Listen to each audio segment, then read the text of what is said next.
breathtaking, where truth is told just as it is. Today's episode is a cry for peace, accountability, and truth. And I'm Dr. Nana. So with every happening in our world today, everyone deserves a safe place to call home. Okay? We all deserve where we can call it home.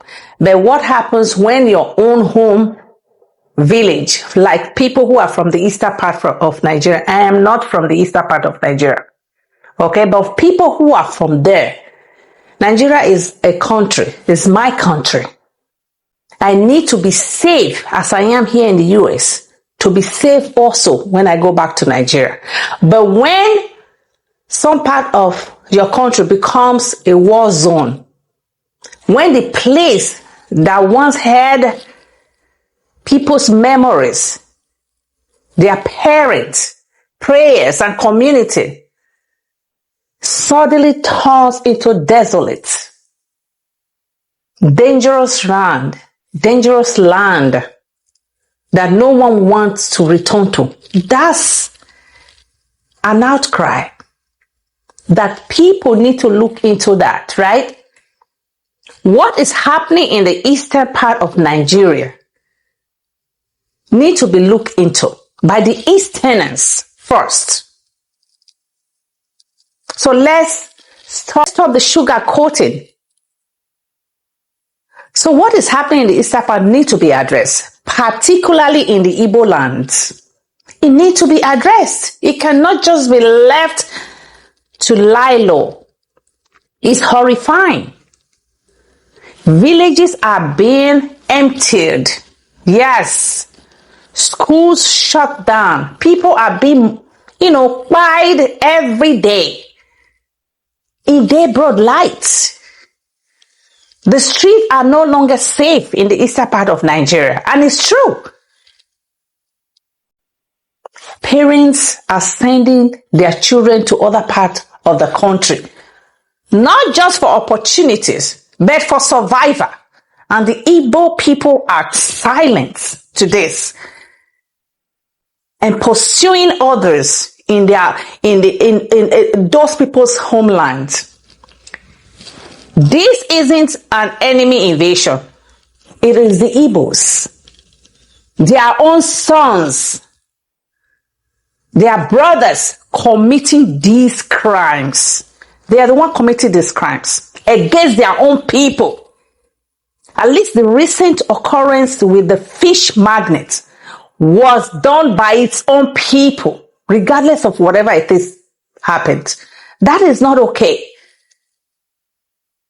So, criminality dressed in political rhetoric, chaos wrapped in the garment of agitation, and everyone is afraid to speak. This is not okay. All right, where is the Chimamanda of the world? The Chimamanda of the world, where is she? Where is the Obi Kubana of the world? Where are the kings and chiefs and governors? Where is this so-called Peter Obi?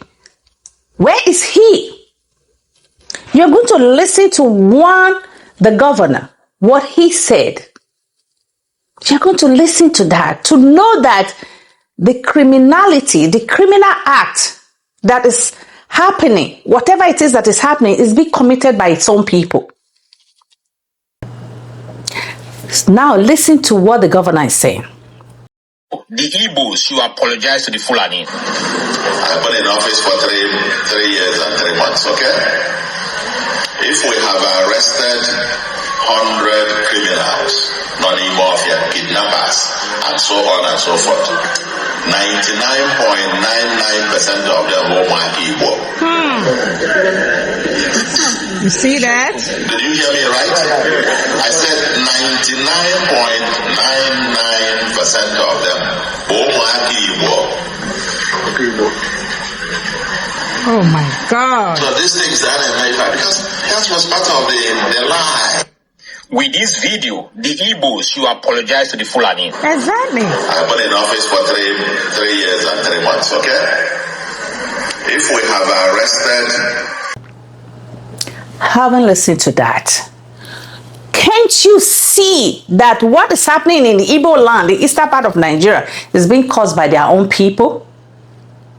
Look at their cities. Look at their cities. What is happening? This place is chaotic. It needs to be fixed. It needs to be addressed. So people like Peter Obi, you cannot aspire to lead a nation when you are silent about the destruction in your own backyard. Peter Obi, you cannot be silent about what is happening in your own Anambra state or Imo state or all those your states, 5 states you have. So speak up or step aside. You are not showing that you are a leader. You don't even have the leadership trait. I don't understand why people are calling Peter Obi Peter Obi. Okay? Leadership is not about strategy alone. It's about courage. You don't have the courage. I once talked about you at the beginning before I found out that you don't have the intellect. You don't. You don't have that intellect to lead. I dropped you like a hot rock. That's what I did. So it's about the truth. It's about facing the pain of your people, Peter Obi. Not only when it's convenient, you carry food and start serving. Like what? You just fooled yourself for doing that. Okay? You are not going to be able to lead a nation like Nigeria when you cannot speak the truth of what is happening in your own town. Listen to this. When prostitution became a stigma for the women of Edo State, I know I was growing up then.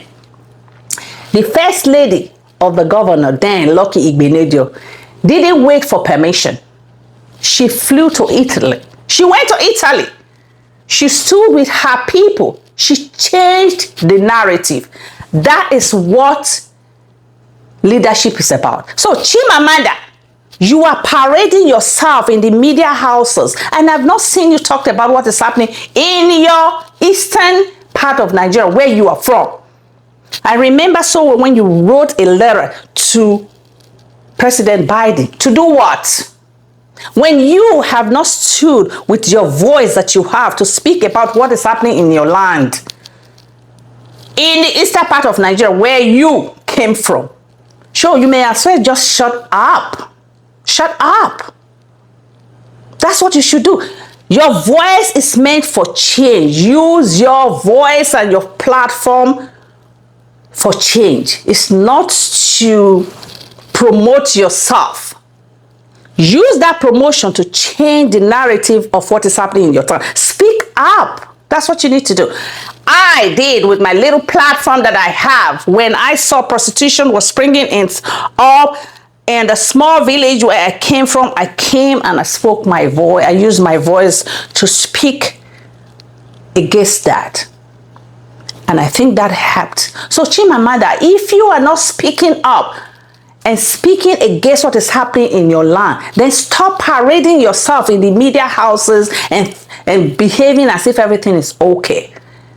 Obi Kubana, what is going on? You can fix what is happening in your state. You can do something about it. It's not about how much you have, it's what you are willing to do with it. Okay? So all these big boys and big girls from the eastern part of Nigeria, you need to do something to change the narrative of what is happening in your states. The Igbo boys are everywhere in Nigeria causing problem.